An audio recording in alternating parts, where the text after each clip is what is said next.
Hello, welcome back to the Jet Press Podcast. My name is Justin Farid, and I'm joined, as always, by my good friend Mike Luciano. Mike, it is New Year's Eve, buddy. We got a whole new year coming up, and I hate to say it because of what I said a little over a year ago, but New Year, same old Jets, my friend. How you doing?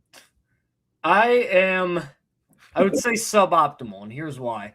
Okay, already jumping into There's it. been a quote, not to begin the show by paraphrasing another Jets content creator, but Joe Caporoso at Badlands had a good tweet about this where he said, I've seen a lot of emotions throughout all this playoff draft, apathy, confusion, whatever. He goes, I've never seen the fan base this angry. And I've never seen a fan over a team that does not deserve it, over a situation that in no way merits this kind of bile. They don't deserve this much emotional commitment. They certainly don't. And we're going to go and dive all into the Aaron Glenn discourse. This discourse isn't even about Aaron Glenn anymore. This is going off in all sorts of weird tangents. People are mad. People are mad, and I'm going to, for the second time in 3 weeks, look at you, the viewer, and pick a fight with you. Because I have seen some takes that are just boggling the mind lately. And this isn't to say Aaron Glenn's going to be a great coach. Of course I don't think he's coaching terribly right now. The team's won 3 games. But there are some things flying around there that I just got to address. So thank you for tuning in. You're where to find us on Apple, Google, Spotify, Overcast, wherever you get your podcasts, we are there. And on YouTube, if you want to help support the show in this new year, because we're going to do a lot more short form video, long form video. A lot of stuff is going to be on this channel, specifically in terms of volume. So you want to be here for all that. Like it, subscribe. All these things really do help, and they get us up the subscriber chart. So all that's going to be good stuff as we ring in the new year. So let's ring in the new year by looking back at the last couple days. Yeah. And it's the classic Aaron Glenn, should he be fired, should he not be discourse, that every bad team has with their coach every single year. This one is getting a little too strange for me, and here's why. We often but bemoan the fact that Jermaine Johnson or Breece Hall or Sauce Gardner when he was here would put out these tweets that are mope tweets. Whenever another offense does good, Breece is like, man, they look good. Jermaine Johnson posting tackles for loss after they get blown out by 30. It's funny because that solemn mope has not left Sauce. Sauce is still doing it on the Colts. He's still doing it on the Colts. I have tweet notifications turned on for Sauce just because I know he's going to delete them in 3 minutes anyway. Like he tweeted out his own stats after literally the same day the Colts were officially eliminated from the playoffs. He's like, here are all my numbers from the season. It's like, brother, what are we doing? Is it fair to get on them when honestly Jets fans are doing the same thing? Jets fans, there is a group of them. For those of you who are Don LaGreca fans, you may remember the famous Omar loves to lose rant when he was complaining about the Mets. And there are a good amount of Jets fans that have revealed themselves that no matter what goes on, it's always going to be spun negatively, and they love, when you introduce yourself as a Jets fan, and people go, oh, I'm sorry, that's tough. And you go, whatever. People love it. That's their favorite thing in the world. People like feeling like victims. Sometimes. They love feeling like victims. And you know what that's created? Not only mope, because they've just consigned themselves to be this sad sack team, it's also created, in a weird way, a sense of entitlement. And here's what I mean. Okay. A lot of Jets fans think they are entitled because they've been so wretched and so bad for so long that there's a coach coming in there who's going to ride in on a white horse and immediately fix everything. And if this guy, Aaron Glenn, doesn't seem to be it in year 1, well, then get him out and get another guy in. And that leads people to a lot of weird places. You've seen the replacements out there. It's one of 2 things. It's either names people know out of context, Mike McCarthy, John Gruden I've seen, Rex, give me a break, or Josh McCown even, who's doing a masterful job with 9 right now in Minnesota, or they go and look at the team stats, go points per game, sort by highest to lowest, and say, hire that guy's offensive coordinator. Clint Kubiak. Go ask a Vikings and a Saints fan what you think about Clint Kubiak. He was offensive Steve Wilkes before this year. So that's where it's leading play. It's really just they want a quick fix. I don't want to. You know what? I will borrow an Aaron Glenn thing. It's instant coffee. That's what people want. Do I think Aaron Glenn's going to be a Hall of Fame coach? No. Do I think he's going to lead the team to the playoffs next year? No. But here's what you can't do. You can't go look at a team this bad however much Glenn and Muji had said, this is a wretched team that's losing on purpose. That's why Brady Cook's starting again, and they're going to not play Breece Hall because they're losing on purpose because they want a top pick, and do the whole woe is me, fire everybody thing. It's just nauseating, quite frankly, because the discourse has now evolved to a point where it's not even about Aaron Glenn anymore. It's people who maybe didn't like the hire at the beginning, and they're trying to be proved right. And they think that there's a magical guy out there that Mike McCarthy and Dante Moore are going to go 13-4 next year. That's what they think. And it's just not going to happen. You what I want to see, what we need to do is get rid of the mope, not only for the players, but in this fan base. My mom, shout out Mom if you're watching. This was a Christmas gift. So I'm wearing Mom's Christmas gift. Shout out Mama Luch. We had a running gag that we would, in the house, we would call Toaster Strudel Smiles. Because there was an old commercial for Toaster Strudels. Remember that? And yeah. They would take one bite, these kids, and they'd be losing their mind happy about how great these things are. And so anytime we had to go to a place we didn't want to be, my mom would say, I want to see Toaster Strudel Smiles out of you and my brother. Mm-hmm. Like, fake the positivity if it's not there. What we can't do is just eat this ourselves alive as a fan base because Brady Cook stinks. We can't eat ourselves alive and say it be all doom and gloom because Jordan Clark is terrible. Who's the other sad sack team in the league right now? Probably the Browns. Browns are pretty rough. Titans were for a while, but at least the Titans have the Campbell. I mean, franchise historically was. Before Dan Campbell, the Lions. Yes. Look, things are bad. There was never, honestly, this level of vitriol. They had kind of it before Deshaun Watson. They had this lovable loser Cubs thing going on with them. Browns games are always packed at the end. Half the Jets fans are moping and selling their tickets to Patriots fans. Even if it's fake, I think some positivity, even if it's fake, even if it's a stretch right now, I feel like that's at least needed a little bit in this fan base. Because the other option is to just mope around and say nothing's ever going to get better. And we should just fire Glenn. Well, why have any faith in the replacement? Because it's the Jets and it's not going to work. Well, I can't keep spiraling into that mindset, Justin. I get it.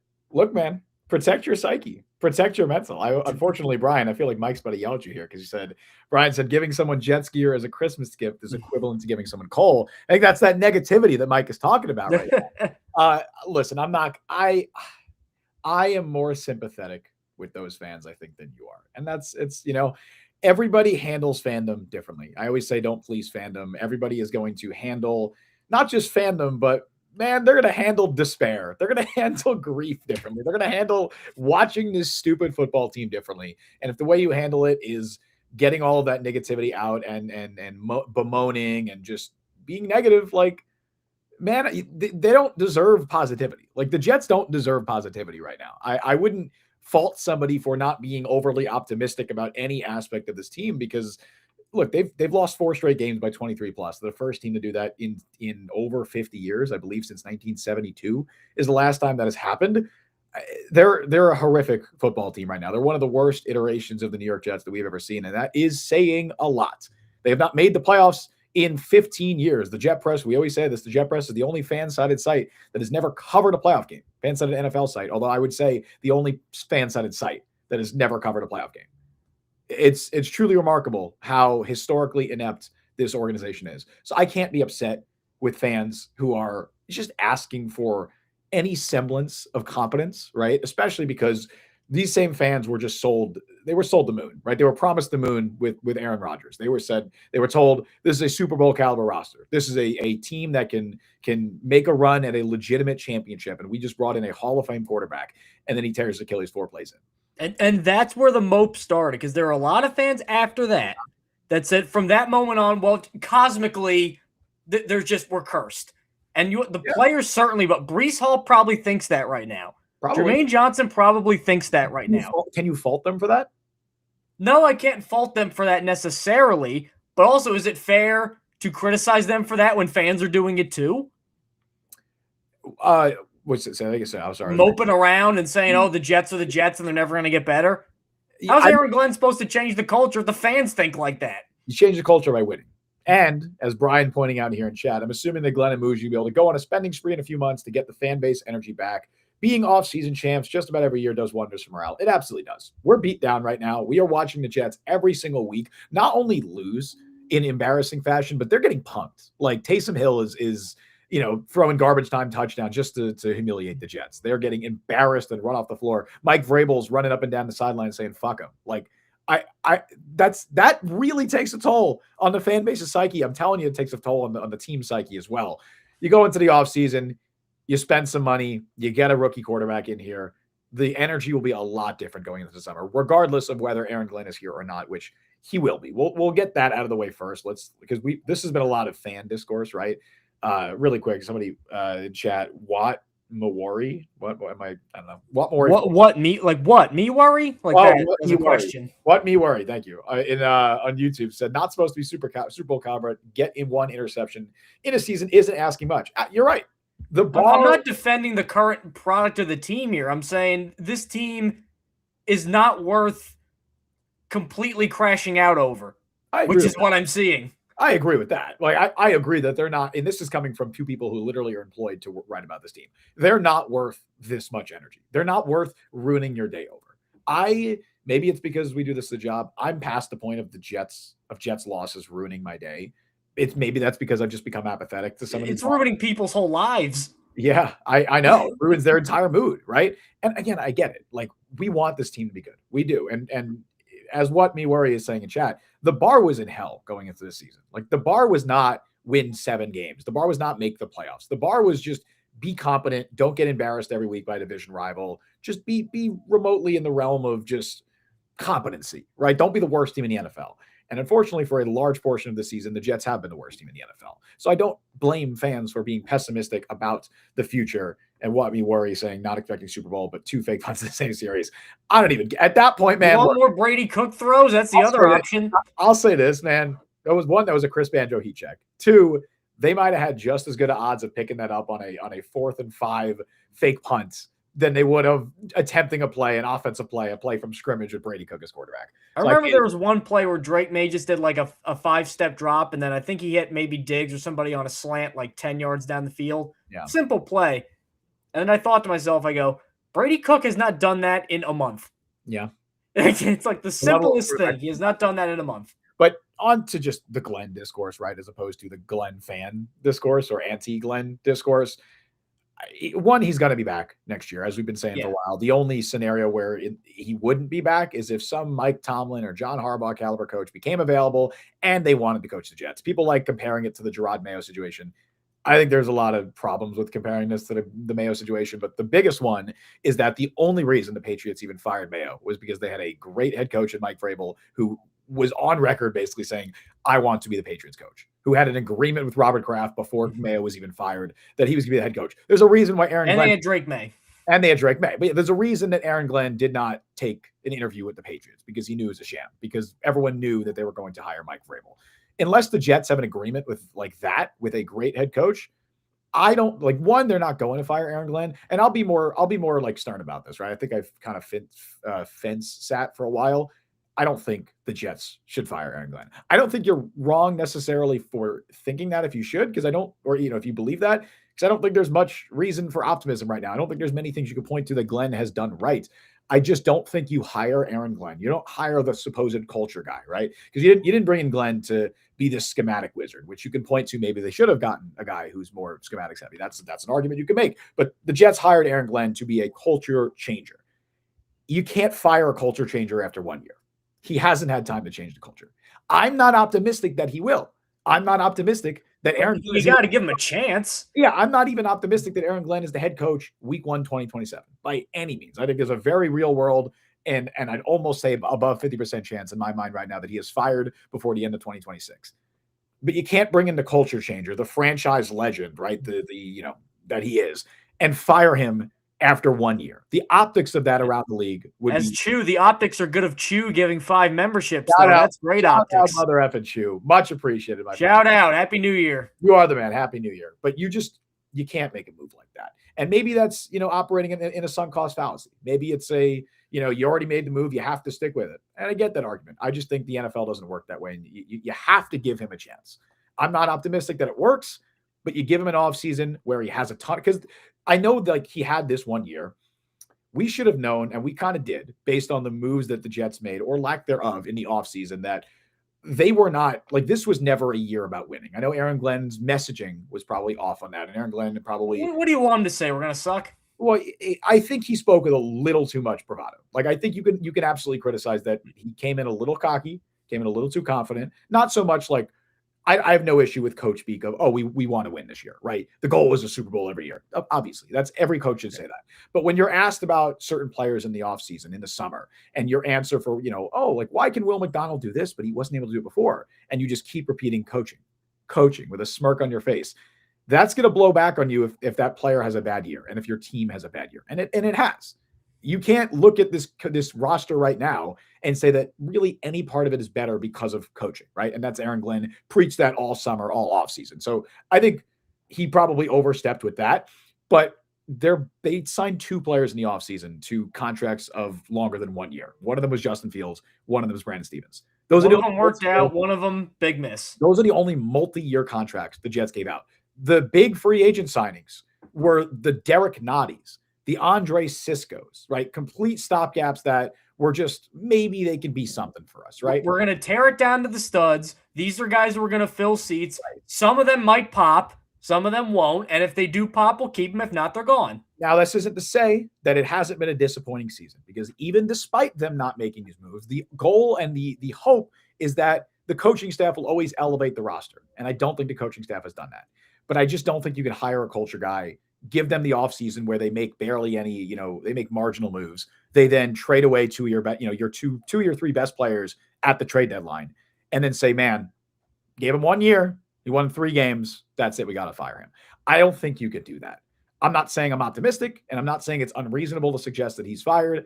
I just don't think you could do it. Especially if you are of the belief, I think that I am, that really, I am shifting of how much of this league is just, do you have a coach and do you have a quarterback? And the Jets, we don't know if they have one. We definitely know they don't have one of those 2 things. This is a fair point really quick from Brian. He said, and I'm in favor of splitting, or no, that's not the one I want to put up. We'll get that in a second. I'm currently of the belief that Glenn has not earned a year 2, but the Jets would likely still be an attractive opening in 2027 if it comes down to it and Glenn fails to earn a year 3. That's kind of where I stand. That's where I'm at too. I've said this before on the show. You give Glenn an offseason where they have a ton of draft capital and they have a ton of cap space to shape the roster in his vision, right? Because we can say, oh, Will McDonald's regressed under Aaron Glenn. Well, I don't think Will McDonald is exactly the type of player Glenn envisions being a cornerstone for his defense. Same is probably true for Quincy Williams. And I think it's probably true for Jamian Sherwood, which that's a whole different discussion because they decided to pay him and that was this regime's decision, not the last.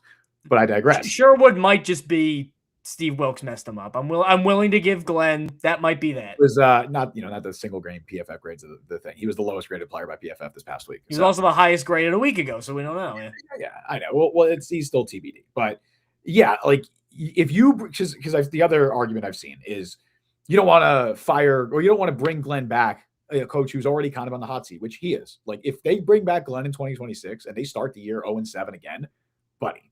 Then I wouldn't have a problem with that. But you know what? We're not there yet. That's right. I know. I'm just saying that like he's going to be entering the year on the hot seat, and there's an argument amongst Jets fans that why bring that guy back, especially if you're going to be drafting a quarterback, because you don't want him to ruin the quarterback.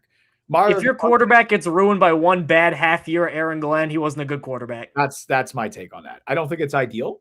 But I think even did Matt Eberflus ruin Caleb Williams? Did Gerard Mayo ruin Drake May? A quicker way. Did Herb ruin Trevor Lawrence? No, they just need to get a guy. A quicker way. In fact, I would argue the quickest way, more so than coaching, to ruin a young quarterback is not providing the right skills, like skill players, and more importantly, offensive line around him. The Jets should have a good offensive line. Honestly, a lack of an offensive line is probably the easiest way to kill a young quarterback's confidence. They have that. They develop bad habits. They get happy feet, and that's harder to coach out of them. Just having a bad coaching staff doesn't ruin the quarterback. So if Glenn comes back and the team still sucks, but you drafted the right quarterback, I don't think moving on after 2026 or even middle of 2026 is going to ruin that quarterback. And then guess what? You still have 3 first-round picks in 2027 and likely still a lot of cap space to work with. And they're, like you said, Brian, an attractive head coach opening. Can I go and also swat down a couple other narratives I'm seeing? Because the problem that I have with this isn't necessarily debating the merits of like what we're doing, debating with evidence. And I don't like when people do this in arguments a lot, but it happens a lot, where they don't know what certain statistics or things mean but then they use them in an argument because it supports their point. Good example. Could you explain right now off the top of your head the methodology behind simple rating system? No. I don't know what that is, but the Jets are apparently historically bad at it, so they should fire Aaron Glenn. I don't think I could tell you. -12. Oh my God, fire him. What does that mean? But people are using it. I'm sure you've seen this too, Justin. What? Charles London was a running back. He can't be a quarterback. He's been in the league for 20 years. The Jets' O-line is good. A tight end is their coach. Yeah. Like, that's the thing is people don't like Glenn. And I get not liking Glenn at this point because the year has been – I really get that. But they're not defending or going against him with any sort of things you could really back up. It's stats out of context. It's wild statements that a guy who's been in the NFL – Steve Wilkes was a bad hire. He's not like unqualified is Pete Carroll hiring his sons to be the O-line coach and wide receiver. That's unqualified. Guys have been in the league for a while. They just didn't hit. Joe Douglas was qualified. He just wasn't very good. It's people taking these things way out of context because they hate Glenn so much and they want to see a winner. I get it. But what they're doing right now is really going beyond the bounds of making a regular argument. It's just complete, to use a term what the kids are using, it's borderline rage baiting. It's just people are collecting things about the Jets being bad and then just vomiting them out with no context because they want the Jets to be miserable because they love it because it's their favorite thing in the world. The discourse around the assistant coaching staff has been funny. Like, there's a lot of people that are so mad about Charles London, and I'm like, they're trying to point to his resume and be like, he's not qualified. Did a pretty good job with Geno Smith last year. He's been a like, you look at his resume, it looks like a normal quarterback's coach resume. Now, this isn't to say that he's done a good job. And Mike, I think Charles London is We don't know what he's doing. He could be on par with Tanner Engstrand. He could be sitting in his office rolling a cigar doing nothing. We have no idea what he does. Ultimately, when it comes down to coaching is one of those things that's almost impossible to quantify. It's just really, especially when it comes to assistant coaches, like position coaches especially, it's just an extension of their position group. So if the quarterbacks are doing well, the quarterback coach is doing a good job. If the running backs are doing well, the running back coach is doing a good job. Except Josh McCown is going to fix the Jets. Their quarterbacks are terrible, but Josh McCown's going to fix the Jets anyway. Well, McCown's, Jets fans love Josh McCown. That's why. Yeah, they're like Aaron Glenn is a Jet. Who has more cachet as a Jet, Aaron Glenn or Josh McCown? You're going to see a lot of changes to this Jets coaching staff. I think the defensive coaching staff gets a major overhaul, especially because they're probably going to bring in a new DC. I think it's safe to say Chris Harris will not be the defensive coordinator next year. Whether he's been given a fair shake or not, the defense is still abysmal out there right now. So he will not be the DC in 2026. So they're going to probably bring in some new guys. That means Eric Washington's probably gone. Maybe Aaron Curry's gone. Like, you're going to see a lot of overhaul there. And I think offense, you're going to see, I think it was an Albert Breer report came out today that, the Jets seem to be, they like Engstrand, but they want to surround him with better personnel. So I imagine you're going to get situations where Charles London probably gone. Wide receivers coach Sean Jefferson, who weirdly was a holdover you rarely see a position coach, especially at a position that I would claim the Jets are not particularly strong at, be a holdover from the previous regime. Sean Jefferson was with the Saleh regime, and he's still here as the wide receiver coach right now. I have a feeling the Jets might make a change there, and you're probably going to see some more changes. But there's no way for us to sit here and say, here's how these guys are doing, because I don't know if Sean Jefferson's a good wide receivers coach. All I know is Garrett Wilson's a good wide receiver. And, they've gotten some stuff from Adonai Mitchell and John Mechie, but I don't know, man. Is Charles London bad or is Brady Cook just unsalvageable? Right. I have no idea. Charles London seemed to do a good job with Geno Smith last year, but was that Geno? Was that more, the other coaching staff around him? I don't know. I mean, I know Mike McDonald is a defensive guy, but maybe Mike McDonald gave him some pointers, and that's allowed Geno to be Geno last year. I have no idea. Like, we don't know that. We're not in the building, but all I'll say is you will see coaching staff changes coming to this assistant coaching staff.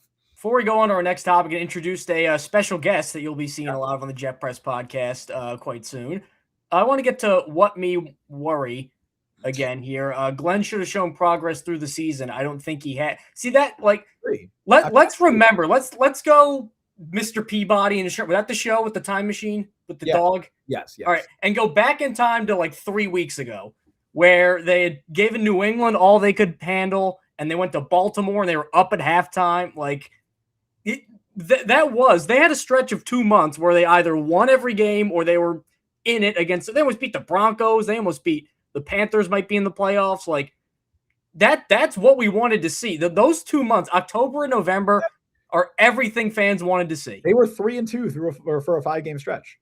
Exactly. So that is progress. And then they did the most completely obvious, inescapable tank job ever. And then now people are – that's why. Everybody, Glenn, Muji, Woody Johnson said, no more winning, bottoming out on purpose. We're going to, quote unquote, regress a bit because we're playing non-NFL players. We're going to regress in the context of this season because we're playing non-NFL players. That because it's a decision. It's not like they're shuffling guys back in and none of them work and this and that. Like, remember the end of 2023? That would have been concerning because it's like, okay, even though there's no Rodgers, it's like, well, you're just shuffling these guys in. Guys that sign contracts aren't playing well. That's not this. This is literally we are playing half the guys on the team right now. If you just took a screenshot of the Our Lads depth chart and of the starters now and said how many of these guys will not be in the NFL next year, half of them. Is that crazy? Half of them, and I would say the majority will not be on the Jets roster. Exactly. So that to get so wound up about that is borderline nonsense, for lack of a better word. Yeah, really quick. Brian said if Dante Moore decides he'd rather enjoy a great quality of life in the Pacific Northwest than risk getting drafted by the Jets or Browns, I'm more likely to view Glenn as a tank commander again in 2026. We don't get to it now. I hate that argument. Not you, Brian. You're awesome. I hate that argument because how many great organizations are always drafting in the top 3? Well, I don't think he's like, okay. I think if Dante Moore were to go back to school, I don't think it would necessarily be I don't want to play for the Jets or Browns. Maybe that plays a factor, but I think it'd also be like, oh, Oregon's about to give me $10 million, And then I got to compete with 3 other guys for the top pick, or I could be the top pick. Well, I'm not saying he's going to or not. I'm saying in the world that he does, in the scenario that he were to go back. Like, I think in the age of NIL, it's a little bit more of a discussion for these players because it's just there's so much money in college football and college. Dante Moore's from Cleveland. Isn't he from like Detroit? I think. I don't know. I have no idea. I know he went to UCLA. I didn't know. Is he? I think he's from like Michigan. He's from East Cleveland, Ohio. Oh, he is. Okay. But he later went to Detroit. So he moved to Detroit, but he grew up in East Cleveland.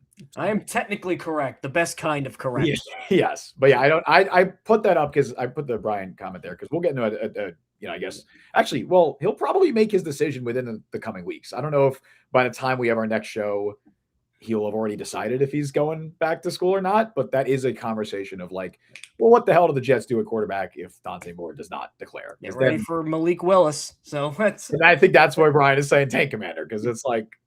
Let's go and introduce a very special guest here. We have worked with her for a very long time. She has bounced around to a bunch of different fan site NFL sites in addition to her Jets fandom right now. She's actually done a lot of work with Aaron Glenn's old team, the Detroit Lions, lately. True. Over at Sideline Report.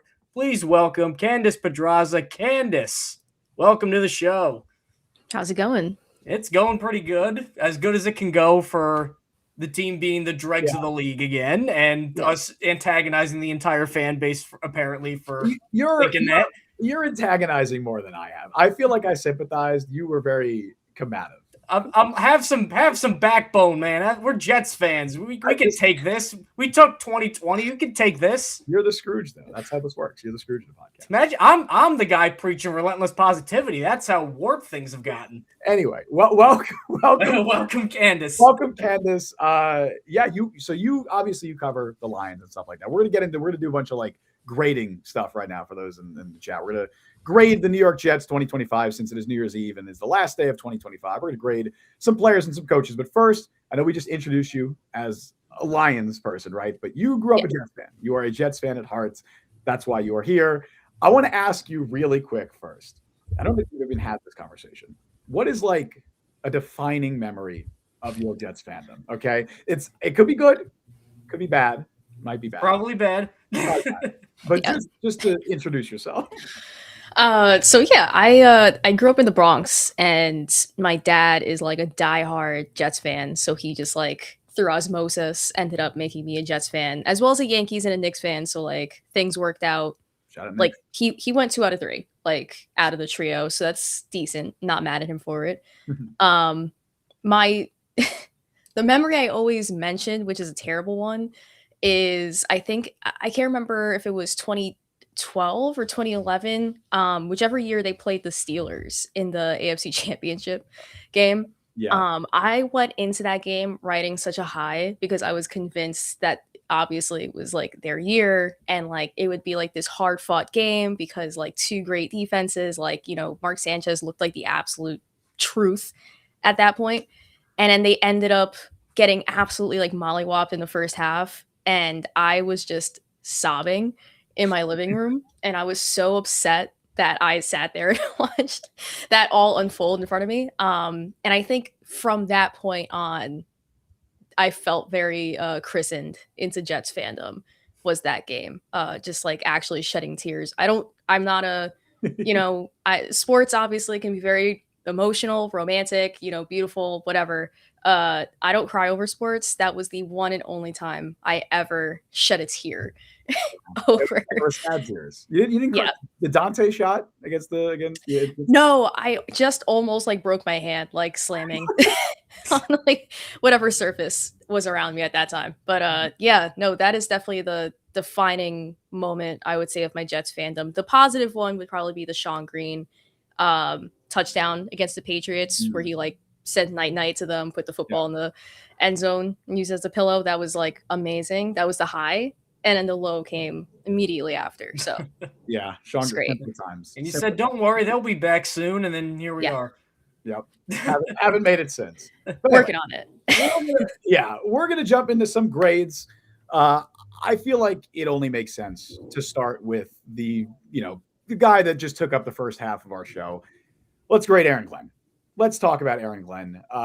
I mean, fair warning, I already have my grades written out. They're not going to be very many good grades. And for Aaron Glenn, I gave him a D. I think that's reasonably fair given what we've seen from the Jets this season. I think the expectations were low and he has still not met them. I think that the Jets have underachieved this season, and you could point to a million different things as we've already talked about.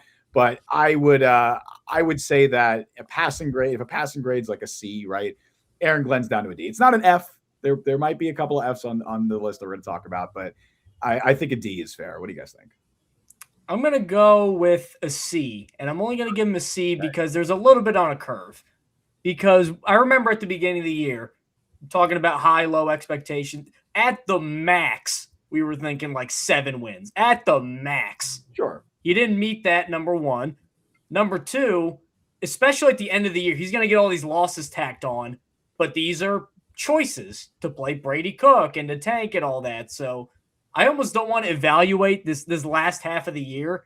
That's why I can't get as much bile in me for it, because they're playing with literally, I'm not like exaggerating and trying to like get people's reactions. Like guys that will be in the Canadian Football League or the UFL or are going to be assistant coaches at college. Brady Cook's going to be a graduate assistant at Missouri in 2 years. Mike, one of them already was in the Canadian Football League, and they drafted him out of there. Exactly, and he's struggling too. So he played for the crypto ape football team or whatever in the Twitch league or whatever that thing was. Fan-controlled football league, yeah. Fan-controlled football with Johnny Manziel in it. That's where we're sourcing talent from in this organization. So I'm only going to give him a C because I do think that him and Muji are in tandem with a lot of these things in terms of personnel moves structurally like that. I don't want to get too high on a guy with only 3 wins, but the ingredients were not there for him to have a very good year. There was really no way with this roster he could be anything in like the A or the B range, just because there was no way you were going to reel off wins with this team. Yeah, I'd have to agree with that. I think I give him a C as well, just because first-time head coach, coming from, I would say, the high of the Detroit Lions' defense and running that system, which was spectacular last year, despite the number of injuries that they dealt with.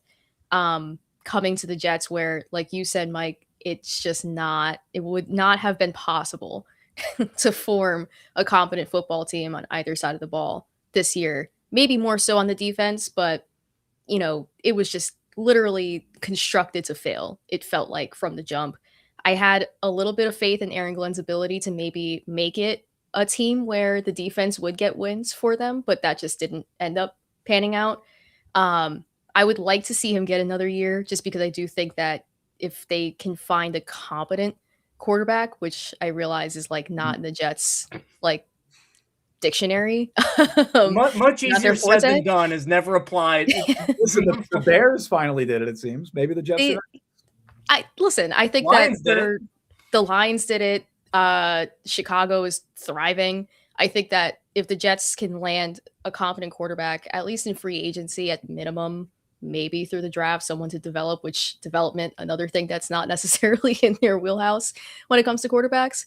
I think that he can shine a little bit more, but I was definitely disappointed in how much he promised to Jets fans at the beginning of the season and then how that actually played out, which was like the complete opposite. Like I came in with a lot of hope and I was, obviously very disappointed. So I would give him a C. Yeah.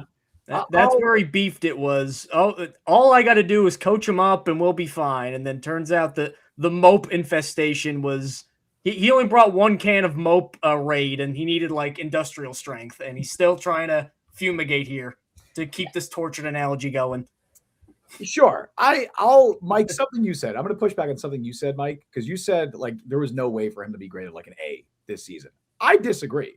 I don't even think playoffs, well, obviously playoffs is an A plus, right? Nobody expected that. But if they won like 6 games, Justin Fields looked all right. The defense didn't look like the worst defense in the NFL for most of the season.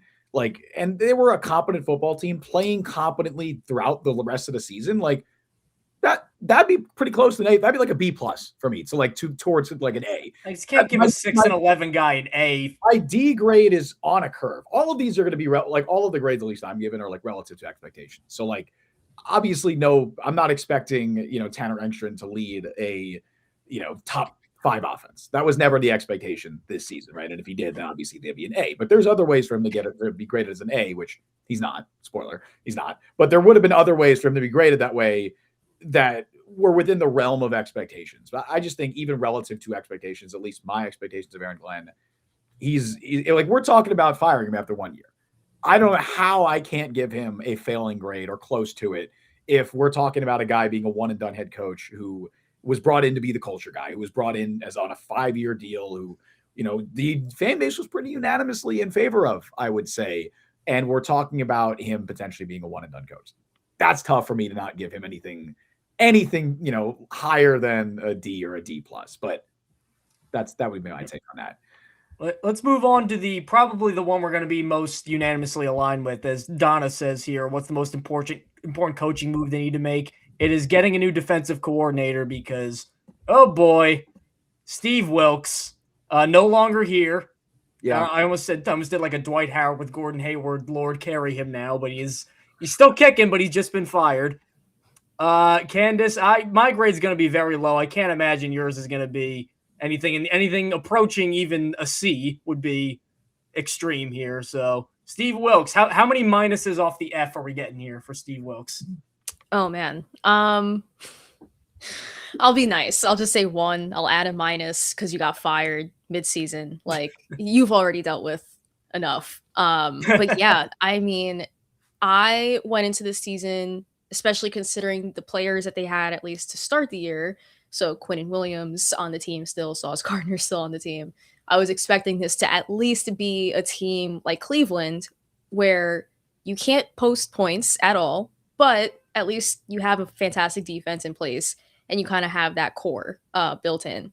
And it went from that to one where they had to literally strip it down for its parts because they were getting nowhere with the defense. And that is just mind-boggling to me that he managed to do that, considering the pieces that they had. And I am at this point pretty pro that trade. At first, I was pretty shocked that they even wanted to trade those 2 players. But now looking at the draft capital that they got back and how it worked out for those teams, obviously it looks like the Jets definitely ran away with a pretty good haul. But he just completely dismantled that defensive identity that I feel like Jets fans can usually hold on to when it comes to this team. Like, yeah, we usually suck at quarterback play and like we never have any good wide receivers outside of like Garrett Wilson and like Breece Hall hates us, but like at least the defense can play. They could not at all this year. And it was just so frustrating to watch. So F- for sure for Steve Wilks. Yeah, valid. I'm going to go standard F. I'm not going to break my grading system. F's the worst you can get. I'm sticking to it. F- is deserved. F- also probably deserved. I'm going to stick with an F. But yeah, everything you said kind of agree. Wow, we got a Steve Wilks defender in chat here. Yeah, huh? I'm going really high with my grade. I'm going an F. But my expectations for defense were not super high going into the year. just based on what we saw last season. Like the defense fell apart after they fired Robert Saleh. And well, yeah, a lot of that was, as we've talked about, the leftover mope and stuff. Like even the personnel going into this year, they had nothing at safety. There were question marks at cornerback. Obviously, you had Sauce Gardner, but Brandon Stevens, and we might get to him, was, I think overachieved this year. We certainly weren't high on that signing at the time. And there were just a lot of potential holes with this defense. And I wasn't expecting it to be, bottom 5 in the NFL. I figured probably maybe around 20th to 15th would be a reasonable expectation for the defense going into the year. Instead, they're maybe the worst defense in the league, and they've been damn near close to that for most of the year. I understand they're starting Dean Clark out there and Jordan Clark out there right now. Not that they didn't pick Steve Wilkes because he's gone anyway. But the defense was just wholly uncompetitive. They have 0 interceptions. We're going to the last game of the year. They have 0. Bears have 22. Bears have 22. No other team in the NFL, I believe, has fewer than 6. The Jets have 0. They have 4 takeaways this season, 2 of which came because of special teams. One of them was a blocked kick. One of them was a muffed punt in the Falcons game. One was in garbage time against the Jaguars. They have had 1 takeaway this year that was forced by the defense, and that was against the Saints. Well, no, 2. Brownlee. Against the Broncos. Oh, what was the Dolphins was the other one? So they have 5 takeaways then? 5, yeah. If you count the special teams, yeah. Which they do. Unfortunately, the NFL. We're making them count them because I say unfortunately because they shouldn't count, because they don't reflect the defense at all, because 2 of them were just special teams. But they have 2 takeaways this year that were not complete garbage time. And it was the Brownlee one in, what game was that? It was the first game. Broncos game. And the second one was in the Saints game.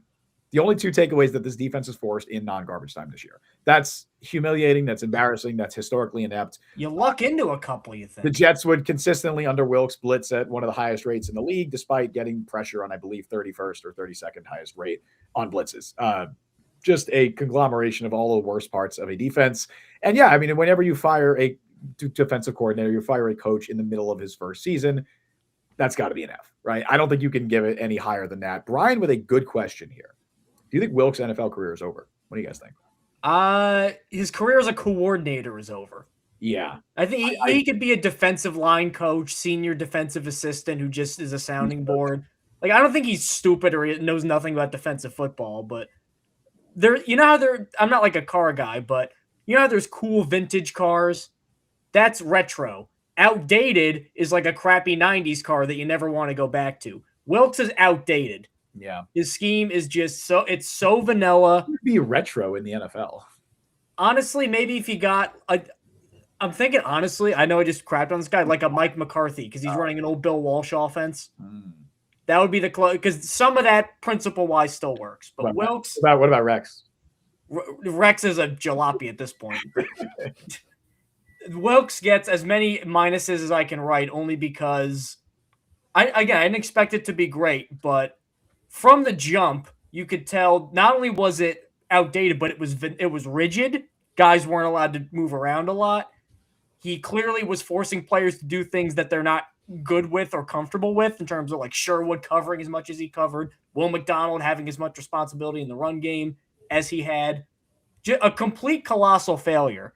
The fact that Wilkes lasted as long as he did, honestly, I'm shocked. I think the only reason he lasted that long is because Chip Kelly got fired first, and the Jets didn't want to be the first-year coach to fire somebody as a coordinator.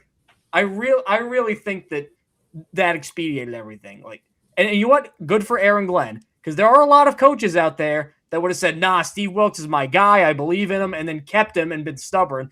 At least he cut his losses, which not a lot of coaches would do. Pete Carroll's not firing his goofus and gallant sons over here or ruining the offense, so not every coach can do that. Yeah, I feel like I agree. I'd be surprised if Wilkes was ever a DC again. I think he'd be an assistant coach somewhere. Maybe he goes to college or something like that. Has he coached? Wasn't he at Charlotte? He was at Missouri and got fired as their DC, which is crazy. I'm thinking he was at Charlotte. Like, wasn't he an Allen? I think they were the worst run defense team in the SEC when he got fired. You know what he was? Because he was at Charlotte last year. You know what his position was at Charlotte? Oh, yeah, I remember this, yeah. A volunteer advisor. What does that mean? I don't know. A volunteer? That's a Hey, Steve, we're thinking about running this play. What do you think? Yeah, okay, sounds good. That's a made position. He's not even employed. That doesn't exist. But I could see him going back to like the college ranks or something. Or maybe I don't even know, because maybe he goes to Carolina, because Carolina seems to be the only You want to send your kid to play for Steve Wilkes? You think that'll help recruiting? Maybe, honestly, maybe recruiting stuff.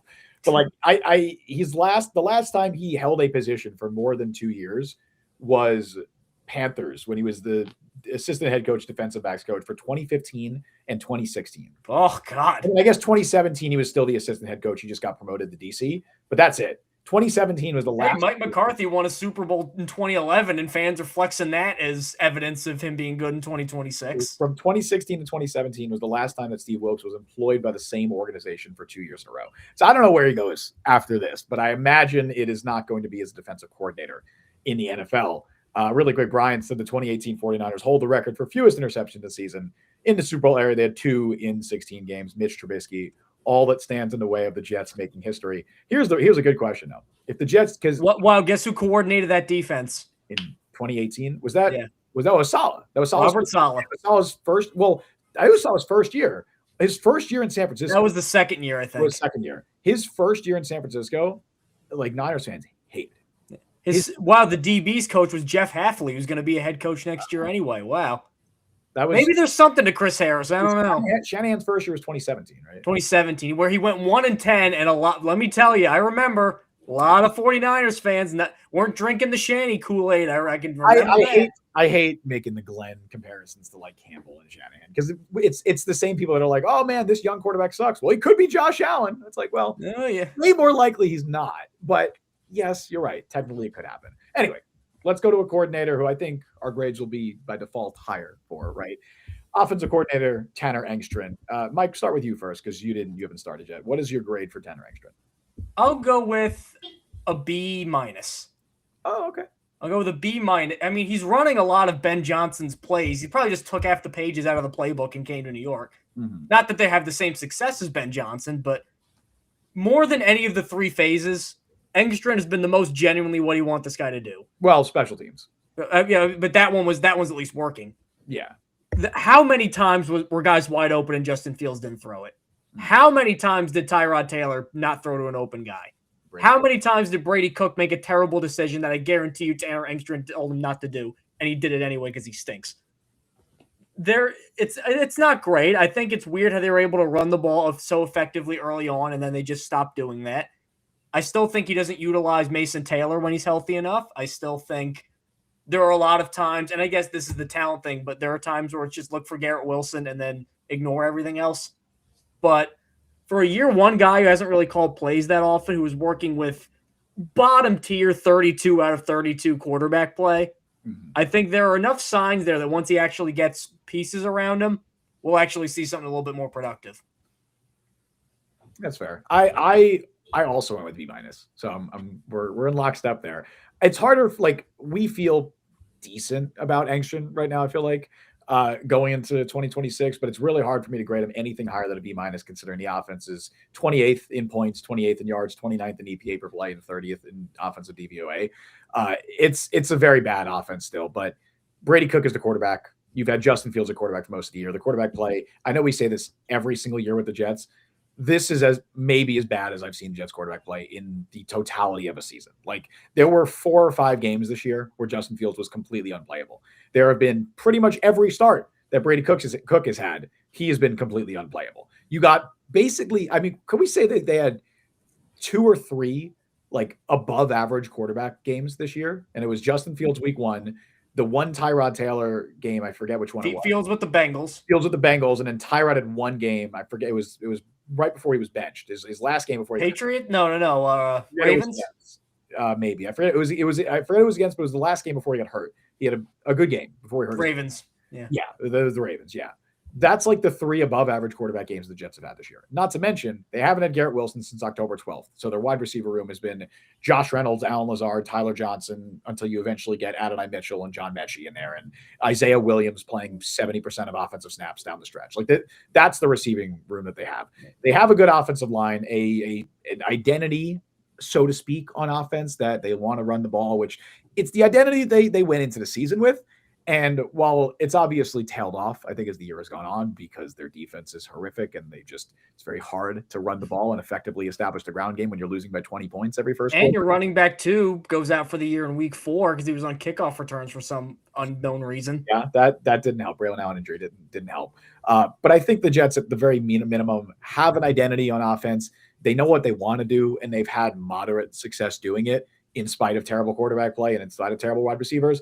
I am excited or very interested to see what Tanner Engstrand could do with an offense that has an NFL caliber quarterback and has more than one NFL caliber wide receiver. I can't give him higher than a B- until then, but I think there's signs of encouragement, even if I'm not ready to stamp him as definitely the guy yet. Yeah, I guess I could take it from a Lions perspective, just having seen what they felt about him prior to him walking for the job. I know Jared Goff has spoken very highly of him and his work with him. And then to see him transition from Jared Goff, who's very much a statue in the pocket and doesn't really move much, but can win you games if you need it in certain situations, to Justin Fields, who is like super mobile, is going to use his legs, is not going to stay in the pocket for very long. Bit of a confusing hire in that respect. It also makes me wonder about their plans for the future in terms of just quarterbacks that they might be looking to target in the draft or in free agency that might fit his system better if they are looking to keep him in at offensive coordinator for the next season. I would probably give him like a C plus for that reason, just because I think that, again, they really didn't have anybody on offense worth, writing home about, more or less. I mean, I was very excited about Justin Fields, having seen what he did in Pittsburgh last year. I was very confused by their decision to bench him for Russell Wilson, but that's just typical Pittsburgh strangeness. But I was excited to see him come to the Jets because I was like, all right, awesome. He's going to have a lot more freedom to do what he wants to do from the pocket as a starter without any major competition. And it turns out that was probably a terrible decision to have like really next to no actual competition for him in the quarterback room outside of maybe Tyrod Taylor. And I don't think that Engstrand and Fields mesh very well stylistically. So that's a problem. Obviously, Fields is very unlikely to be the quarterback next year. I hope. It's more likely I date Ariana Grande than Justin Fields as the Week 1 2026 quarterback. What are the odds on that? So Ariana, yeah. If you're watching, and the 0.001% chance you're watching. He's a listener of the Jet Press podcast. That would be. Imagine if we found that out, that like she was like a diehard, like she loves Tanner Engstrand as like some diehard Jets fan. It brings us to Wicked. To Wicked. Hell yeah. She's gonna send a super chat. That'll be great. But yeah, no, he is definitely, like you said, Justin, somebody I'm interested in seeing work with a different quarterback. I like the offensive line. I think they could definitely draft a decent wide receiver to add to the room next to Garrett Wilson in this draft. We'll see what happens at running back, but I mean, I think he'll be in a slightly better situation and a slightly better environment to actually thrive as an offensive coordinator as opposed to this season. But I'm like iffy on him. I'm very iffy on him. Mm-hmm. It's hard. Fully evaluate. The comment I want to get to really quick though. Why didn't anyone else want Engstrand? I know the Lions said they wanted experience. Why didn't Ben Johnson bring him to the Bears? Candace, I believe you might be able to know better than me. I believe, didn't Ben Johnson say something about how he kind of left Tanner Engstrand on purpose because he thought Dan Campbell would just promote him internally, and then Glenn took him anyway? Yeah, so I don't think that John Morton was like the guy that was supposed to be promoted to offensive coordinator for the Lions. If I had to guess, it probably was supposed to be Tanner Engstrand that was going to be promoted, but he obviously got a more, I'm assuming, lucrative offer with the Jets to go be their OC, so he left, which is very understandable. Not really, actually. I would have picked the Lions. Yeah, what the hell were you thinking? That's bad decision making from Tanner Engstrand. It's not like Morton has particularly worked out in Detroit either. Like, yeah, not at all. Campbell's calling plays no. now. Right. Yeah, and that's horrible too. So it's a situation where they definitely made a mistake not keeping Tanner on. I don't know if it was a money thing or what have you, but it seemed to be that he was going to be the next man up after Ben Johnson walked. That was like the order of succession. I don't know what the reasoning was with John Morton, other than I think they probably just saw that he was going to be walking, so they had to promote somebody from within because they had spent no time looking externally for candidates. But yeah, I think Engstrand was supposed to be the guy for the Lions at OC, and it just didn't pan out for them. And we see how that worked out this year. Brian said he pushed. So there's a couple people in chat pushing back, and I feel like B- for me and Mike and C plus for you, Candace. It could come across a little bit high, just given how bad the Jets' offense has been for a lot. There's no one more maligned on a team than the offensive coordinator. Always true. Brian said I can't co-sign on a good grade for Engstrom unless he was completely shut out of the decision to bring in Justin Fields. His handpicked QB play at a level played at a level far below that of an NFL starter. So one, I'm not sure how much like input Engstrom had on that. I'm sure he was in those discussions, but I don't think his input on personnel decisions was nearly as much as like that being a Glenn and a Muji move. But I'm sure they talked to Tanner Engstrom and they talked to the assistant coaching staff, and they're like, okay, this is a guy that we believe can play in an offense, and we play in our offense, and we can build an offense around him. And clearly, it didn't work. And I agree that that's a fair counterpoint, because you look at what Fields has done throughout his career, he's never been this bad. This was the worst season of Justin Fields' career. They brought him in, as I've said in the past, they were hoping to maximize a lot of the playmaking stuff he did in Chicago with the game managery stuff he did in Pittsburgh. And instead, they got the worst of both worlds, and he played the worst football of his career. And that reflects poorly on him, yes. And we can sit here and say, oh, the Jets didn't have a quarterback this year. They did pay a guy $40 million, $30 million guaranteed in the offseason to play quarterback for them, and that quarterback played the worst football of his career. So that has to reflect poorly on the coaching staff. So I think it's a fair counter argument. My counter argument to that counter argument would be that you look at the tape from a lot of the season, there are guys wide open a lot of the year. So I feel fairly confident that Tanner Engstrom could scheme an offense that, one, again, they have the identity that they want, which is running the ball. And despite the fact that teams are very much not, I would say they're showing no respect to the Jets passing game. It's not like they're actually, it's really interesting. It's not like teams are actually loading up the box all the time against the Jets. I feel like they should be doing it at a higher rate than they are, but teams we don't even need to. We just run regular plays that can't work. Yeah, they really don't need to. But the Jets, they have an identity. They are able to run the ball. The offensive line has played as a cohesive unit for a lot of the year. A lot of the offensive penalties have been down as well. So it's nice to see that. And I also think that, if you just insert a better quarterback just into the offense this year, the results are a lot better. Easier said than done. And yes, he deserves some knock for bringing in or helping bring in a quarterback that played the worst football of his career under his watch. But that's why I'm interested to see if they can get an actual quarterback in there. Maybe the offense could look a little bit different. Mike Zimmelman, before we move on, Happy New Year's, everyone. Great to see Candace on the show. I get people being negative about Engstrom, but the run game went from 31st to 7th. Say something. Yeah, it does. It does. It does. And again, Brady Cook starting quarterback, Justin Fields. And this is his first year as a play caller too. He's not supposed to have it all figured out year one. We're not. No one is stamping Tanner Engstrom as definitely the guy. It's just more so there have been signs of encouragement from him in a very bad situation that he was a part of creating, but. I'm more optimistic about him than I am Aaron Glenn. I'm definitely more optimistic about him than anybody on this Jets defensive coaching staff. But let's talk about the front office.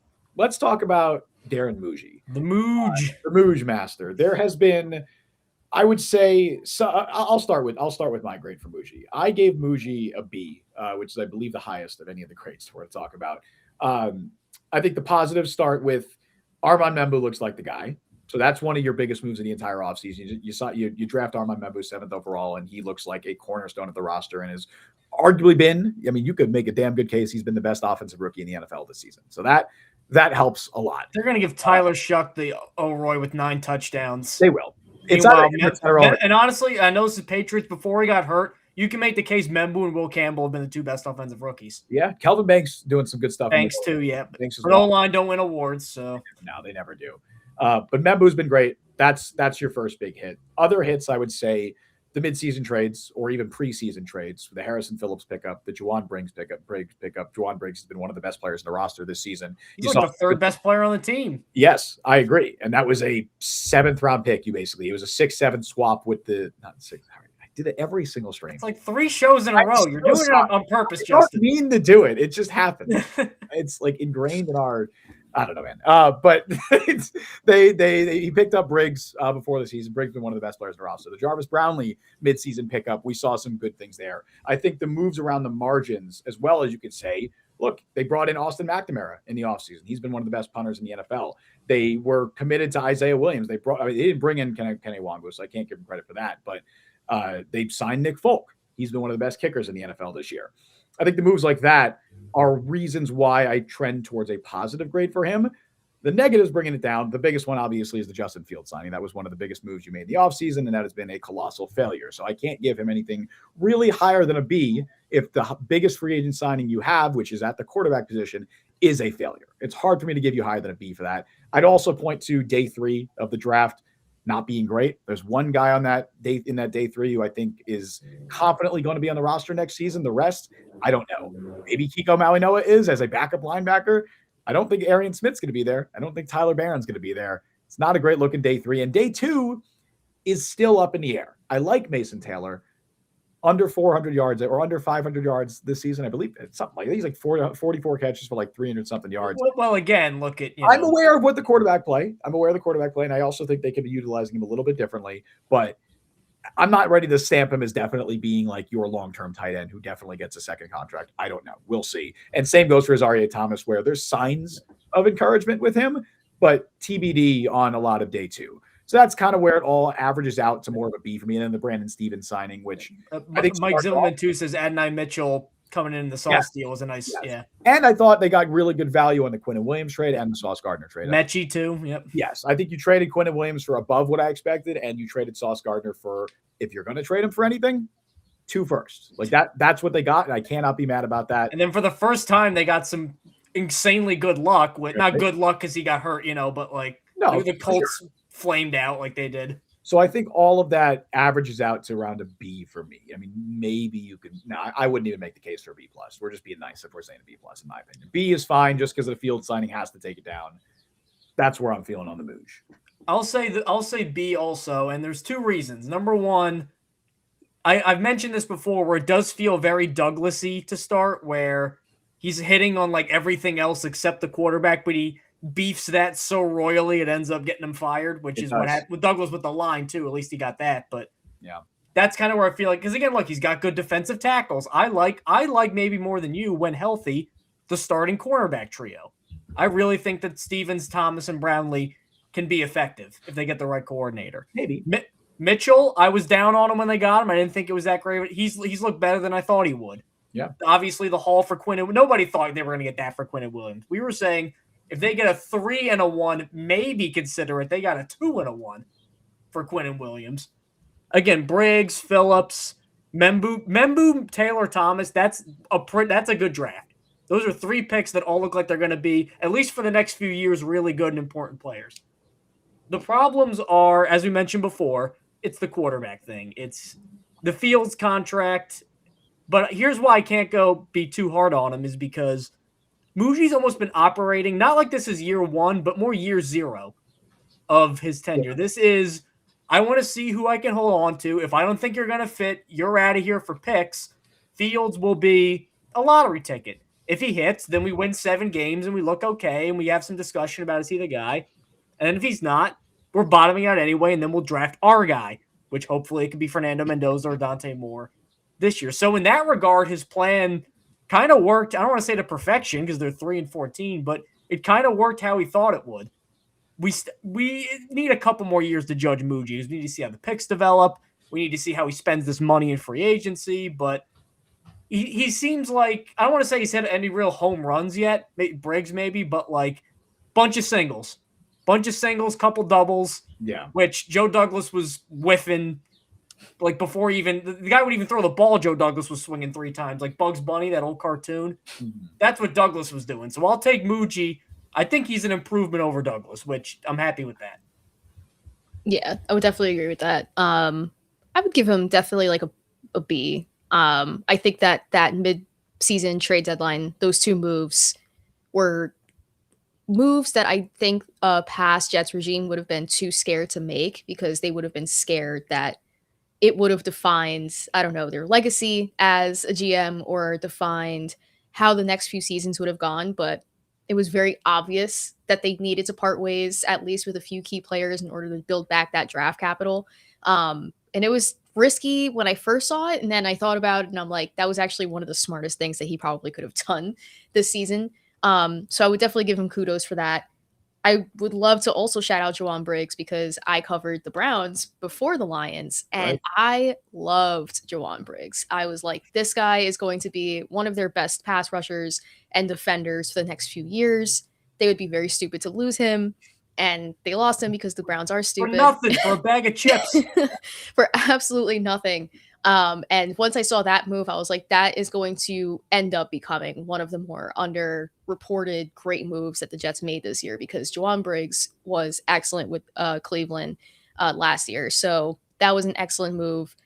It's like you guys said, the quarterback thing. And I'll use, I guess, a Knicks analogy where I'm all for it. Let's do it. it seems like the less James Dolan is able to focus on the Knicks, the more their front office is able to actually make really great moves and really great signings. And I feel like the same thing has to happen for the Jets in order for them to actually be able to make a decent quarterback decision or two. I do not trust this front office with Woody Johnson being the owner, unfortunately, and I never will, just because I feel like he is just going to consistently meddle in those things.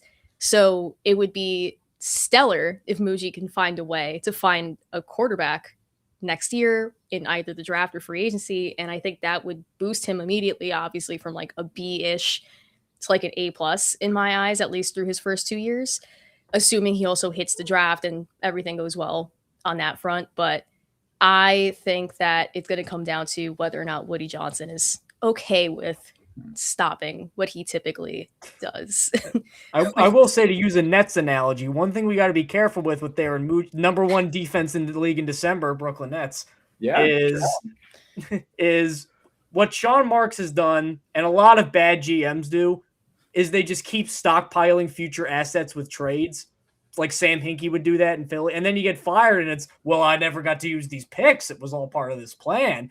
Sometimes that's how they can buy time with ownership, is just keep kicking the can down the road with the picks. So I don't want Muji to keep doing this, but you got to keep an eye on that. Brian Sternbeck, I also want to put up here really quick. He said the trade deadline is saving him from being a one-and-done topic among the fan base, pointing mostly to GM one-and-dones are always crazy to me. GM, that it happened. Like, he did the trade deadline. Like, you got to do that. And yeah, GM one-and-dones, especially coming into this, where you're still getting out from Aaron Rodgers shrapnel. Like, they got a dead cap it for Rodgers next year that he still got to work around. Given like how little they did, because Brian also said, I think this is a fair point. He said, I wouldn't give anything more than a C+ to Muji. The March-June stretch was pretty bad. I agree to an extent, but I also would say that was, I don't want to say it was bad by design, but it was inconsequential or unconsequential by design. Like, they clearly weren't trying to spend a lot of money. And I don't think they had, outside of Fields, really any major blunders, unless I'm forgetting something, between March and June. It was more so they just didn't really improve the roster significantly. The Membu pick saves you, because if Membu was playing poorly right now, that draft would be looking stinky. Like, that would be a real rough looking draft right now, because I know you're higher, I think, Mike, on Mason Taylor and Azaria Thomas than I am right now. I'm not low on them. I just think they're both still very unproven, and I can't call them hits. I don't know what they're going to be. I think Taylor's trending towards a hit. Thomas, I have no idea. I really don't know. We haven't seen enough from him. So, and then day 3. Really quick, Trayvon Diggs just signed with the Packers. I saw that. Yeah, I saw that. That's crazy.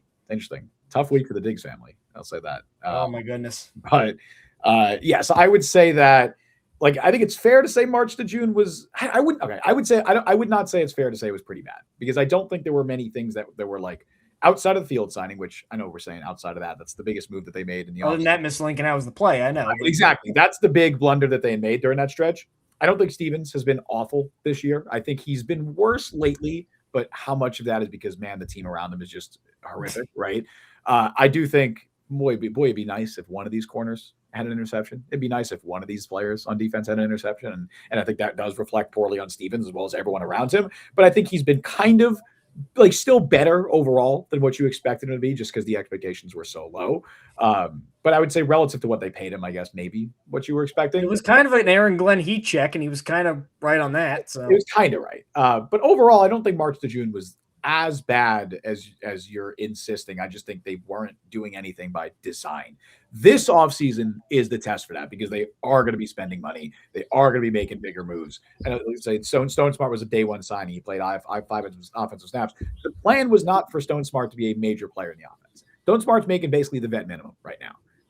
Pretty much all their signings were either vet minimum outside of Fields and Stevens, were either vet minimum or like flyers like Andre Cisco, which that one didn't work. Cisco didn't work either. But you paid him 1 year, $10 million.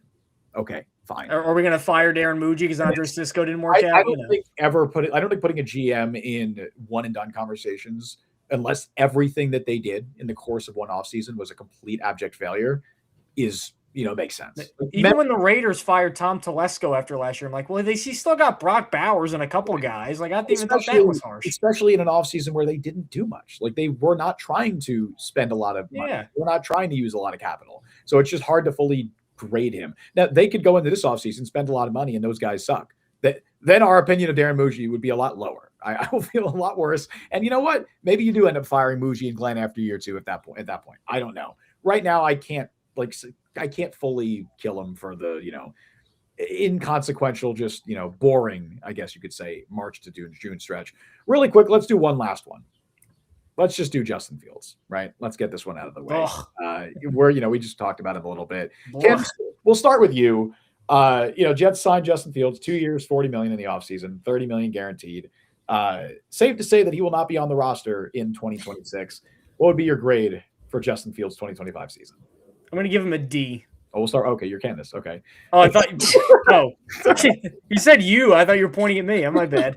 As I point, I don't think I pointed. Also, how could you see who I'm pointing to? And to stake the wheel. Anyway, yeah. Well, to be fair, I would also give him a D. So it worked out. But there we go. I was setting her up was the thing. That was alley-oop. Definitely a D. Would not be as harsh on him as I feel like I will be about Steve Wilkes and his hire, but Justin Fields was extremely disappointing. I felt like the offensive line was good enough that he should have been able to do so much more, both with his legs and also just as a passer. Did neither effectively. I feel like I saw him regress in real time from week one just onward when he was on the field back to how he was in Chicago and what frustrated Chicago fans so badly about his style of play. I saw none of what he gave to the Steelers last year in him this season with the Jets, which confused me beyond belief because I would have thought you're getting better, so you should presumably be even better. That damn green jersey. It's absolutely mind-boggling to me. And again, I don't know if that goes back to just getting used to a new offensive coordinator, Tanner Engstrand just not meshing well with him and his, play style, very different from a Jared Goff, for example, someone that he was very comfortable working with, obviously. I just couldn't believe how incompetent he had become over those, from week one, just onward, just complete discombobulation when it came to him. He definitely lost my confidence. I was very high on that signing, ridiculously high in it. We were too, both of us. I love it. I was super excited. I was like, awesome, a very young, mobile quarterback for the Jets. I feel like this is something that will boost their offense. This is going to work very well in their system. I haven't seen a quarterback like this in a very long time with the Jets. So let's see what happens. And it was nightmare. So yeah, I would give him a D, just because, again, I don't know if it was just a system not working thing, a fit thing, or what, but very, very disappointing season. He was one of the most frustrating quarterbacks I've ever seen, because you'll be sitting there not even looking at all 22 on the couch, and you're saying, just throw it, you could see it, and you can see he sees it. He is one of the league's biggest empath quarterback in that he knew very early on, because, again, they didn't want him to turn the ball over, which is fine. He knew very early on that they were going to be very conservative, and he didn't want to make a mistake. So because of that, he bought way too in, and he was so scared to do anything. Wouldn't challenge defenses, unless it was to Garrett Wilson, he wouldn't try any deep shots. If his first guy wasn't there, he'd just run. I think the other problem too, what Aaron Glenn I think did not know, and we didn't know, and Tanner Engstrom didn't know, but I think he's now confirmed. Justin Fields is not a very good running quarterback. Justin Fields is a good scrambling quarterback. Mm-hmm. He's good when he gets out of the because he's so big and so fast. When he gets up steam, it's hard for guys to tackle him. Design runs, he was not great on those this year. He was making the wrong decisions on the options. He wasn't really getting to the edge well. His thing is what made him good in Chicago too is when the play breaks down, I can run for 60 yards. You can't build an offense around that. You can survive for a couple games around that, but you can't build an offense around that. And I think Aaron Glenn and Darren Muji, I think they finally realized in the midway of the year that he just doesn't have – he's just a slow processor. He's just a tick behind with getting it out quick. Yeah. And if he could process like Joe Burrow processes, he'd be one of the best quarterbacks in the league. Easy. But he can't. And that's why I'm giving Engstrom the grade I gave him is because like you can't go think faster. You can't go make decisions quicker. That's not a coaching thing. Like some people just have an internal clock and some guys don't. So he'll be a backup next year. Some team will get fooled into the narcotic that his athleticism provides, some sort of coaching staff. But man, it was hard to watch because you could see out there like there were plays to be made and he just didn't have it. He just didn't have it in him, which is a shame. Yeah, man. The haters were right. The haters were absolutely 100% right. Every one of the haters that said Justin Fields is too slow of a processor, he can't, play. He doesn't, he can't process quick enough to play quarterback at the NFL level. They're right. Outstanding call by the haters. Yeah, they were totally right. For once, the haters were absolutely spot on. I gave him an F. I think on the range of outcomes that I had expected for Justin Fields this year, this is about as bad as it gets. I really don't think it could have been much worse. I mean, maybe you could say he doesn't have the Steelers game, right? Because he has that to at least hang his hat on. Then he played well against the Bengals. But remember, he played well in that Bengals game in true Zach Wilson fashion after he was supposed to be benched. Like he wasn't expected to start that game. He was already going to be benched by, what was that, week 7? Or week 8? Week 8. Week 8. Benched. That was the Nick Mangold right after he passed. It was week 9, right? It was week 8. It was week 8. No, week 8, then the bye, and then they beat the Browns. So week 8. He was already supposed to be benched by week 8. Tyrod's knee just flared up, so he couldn't start that game. So Fields had to end up starting in typical Zach Wilson fashion. He played well. But I think in the range of outcomes, that's about as bad as it gets. That in about a, 5-6 week span, he had about 3 or 4 starts that I was like, wow, this is not somebody who should be playing quarterback at the NFL level. Like he had negative 10 net passing yards in one game. Right. Like this is not an NFL. I'm talking starting quarterback. Like for a good stretch, it was like, wow, this guy isn't even an NFL quarterback. Like not a backup caliber. He's not throwing the ball. That's what quarterbacks do, is throw the ball. He's just standing there and taking hits and getting sacked, which is why you look, because he's going to be the ultimate, like 3 years from now, people are going to look back at Fields and be like when he doesn't, because he's not going to get another starting, opportunity anytime. Oh my God, no. But people are going to look back and be like, should we give Justin Fields another chance? Look what he did his last year. He was with the Jets and he threw 7 touchdowns and 1 interception. The turnover worthy play people and the box score people. That was they were having a field day with that one. Justin Fields fan club on Twitter. Remember that? Sam Block on Twitter is doing that shit. Like it's still there where it's like, somebody told me Justin Fields was the problem. I'm willing to declare Justin Fields truthers worse than Zach Wilson truthers. Zach Wilson truthers lived in this fantasy land where it was just like this mass psychosis thing where they were consistent he was good. Justin Fields has given you so little to hang on to. And then they're still like, well, this is just what he is. These 5 games a year in 2 years, he'll have 5 great games. These are what he is. Ignore the 17 other ones. That's everybody else's fault. It drives you nuts. Yeah, it's not quite the Shador hive, but it's pretty rough. It's Josina Anderson is not writing 5,000 word tweets defending Justin Fields. No, it's and not. then publicly outing her sources for the Jets, which I thought was funny. I have notifications turned on for Josina because her tweets are so funny. Like I between you and me. Oh, okay, that's a nice anonymous. It's like I got this from an NFL source. Between you and me, we didn't do this, and it's like we are the Jets. Yeah, we meaning the Jets didn't do this. Like okay, all right. Anyway. But yeah, I gave him an F. I think on the range of outcomes, this is pretty much as bad as it gets. I don't think it could have been much worse than what the Jets got from him this season. And it's unfortunate to say they're looking for a new quarterback.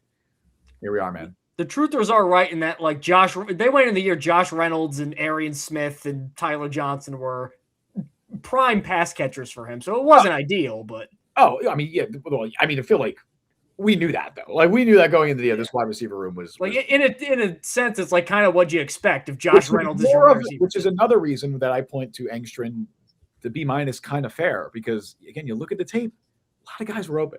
There were a lot of missed opportunities there. Remember the Arian Smith man coverage chart from earlier in the year? Or on the 7 snaps he played leading in. That was always my argument about that. It's just like, sure, yeah, he got open in like the 7 snaps he's played. Okay, the tiniest sample size of all time. And also, the issue was not separation. The issue was he can't catch. And we still don't know if he can or not. So. We'll never know if he can catch because he's 9th on the depth chart right now. But anyway, I feel like we're going to go call time on this episode of the Jet Press Podcast. Thank you to Candace Pedraza for making her debut on the Jet Press Podcast. Much more to come on that front. Why don't you tell people where they can find your work? Yeah, so I am writing over at the Sideline Report on Fansided, so covering all things Detroit Lions related, and also do some WNBA writing. And that is about it at the moment. And I'm only on Blue Sky, so sorry. No, that's increasingly looking like the correct move. I can't even send tweets to people and DM things anymore. It just shows up as blank. They broke the DM. It's crazy. Oh my god! Somebody DM'd me like 3 days ago, and I totally missed it until today, and I was like, oh my god. Because it's just like horrible.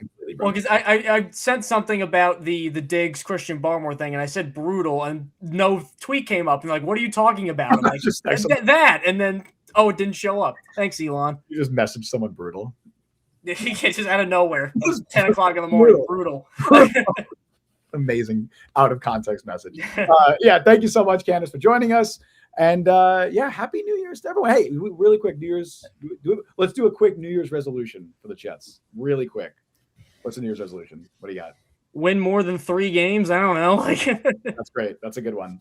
Yeah, I would love for them to win at least 7 next year. At least 7 games. I'm going to say record an interception. Seems like a low bar. You can't count on it anymore.